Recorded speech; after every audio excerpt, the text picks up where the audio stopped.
Hello everyone, আমি রিয়া। সবাই কেমন আছো? আশা করি সবাই ভালো আছো, আমিও ভালো আছি। তো চলে এসেছি একটা নিরামিষ রান্না নিয়ে। তো এই যেখানে দেখতে পাচ্ছ পটল, কুমড়ো আর আলু আছে। এই যে আলু। তো আজকে নিরামিষ একটা তরকারি করব কুমড়ো, আলু, পটল দিয়ে। তো চলো তোমাদের দেখাই, তোমাদের সাথে শেয়ার করি। তো আমার কড়াটা দেখে কেউ কিছু কমেন্ট করো না বাজে।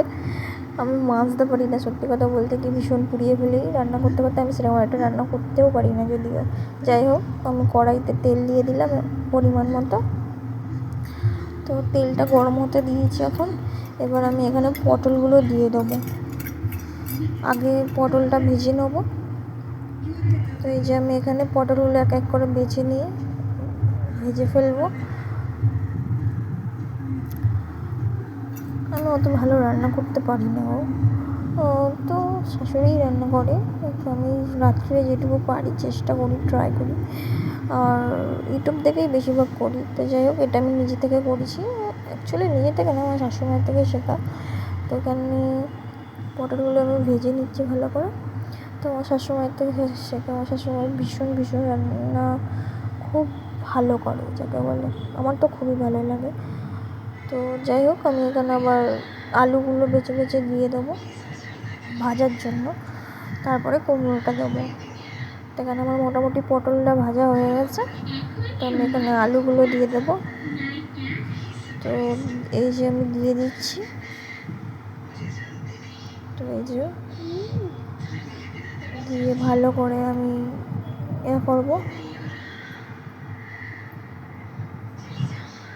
আর ওটা ভাজতে দিয়েছে। এখানে আমি স্যালাড কেটে নিয়েছি, গাজর আর শসা। আজকে শুক্রবার, যেহেতু আমরা নিরামিষ খাই, আর রুটি। তো ডিনারে এইগুলোই আজকে থাকবে। তো এখানে এই যে এবার ভালো করে নেড়ে চেড়ে নেবো। তারপরে আমি এখানে কুমড়োটা দিয়ে দেবো। তো কুমড়োটা এখানে আমি দিয়ে দেবো। তো কুমড়ো দেওয়া হয়ে গেছে। এবার ভালো করে নেড়ে চেড়ে মশলাগুলো দিয়ে দেবো। ভালো করে এই যে নেড়ে চেড়ে নিচ্ছি। এই রান্নাটাও আমার শাশুড়িমায়ের থেকেই শেখা। যা কিছু রান্না করি সব টোটালি আমার শাশুড়িমায়ের থেকেই শেখা। আমি কিছু রান্না করতে অত পারি না। যাই হোক, তো শুধু কলেজ লাইফ, স্কুল লাইফে শুধু ওই ম্যাগি বানাতে শিখেছি। টিফিনে নিয়ে যেতাম, মা থাকতো না বাড়িতে, স্কুলে যেত। আমার মা স্কুল টিচার। তো যাই হোক, আমি এখানে ওটা ভেজে নামিয়ে নেওয়ার পর তো আমি কড়াইতে আর একটু তেল দিয়ে, তো এখানে আমি 5 ফোড়ন দিয়ে দিয়েছি।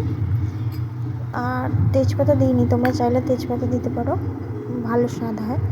তো এখন এই মুহূর্তের জন্য আমার কাছে তেজপাতা বারন্ত আছে, সপ্তাহে শেষের দিন তো তাই।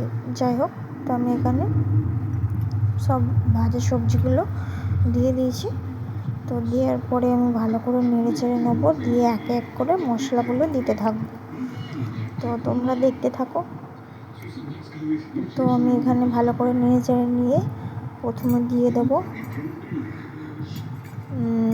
হলুদ।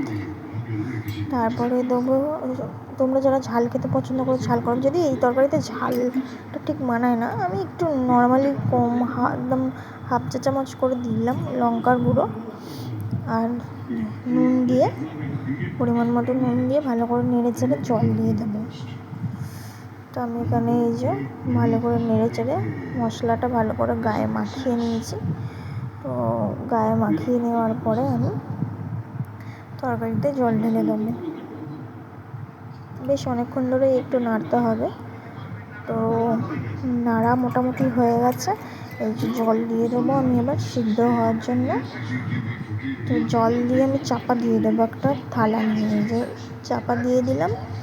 তো সিদ্ধ হওয়ার পরে এখানে আমি একটু চিনি দিয়ে দিয়েছি, যাতে তরকারিটা মিষ্টি মিষ্টি হয়। তো চিনি দেওয়ার পরে ভালো করে নেড়ে চেড়ে তো আমি নামিয়ে নেব, সেই স্বাদ হবে। তো এই যে ফাইনালি হয়ে গেছে কুমড়ো আলু পটলের চচ্চড়ি। সবাইকে জানাই টাটা।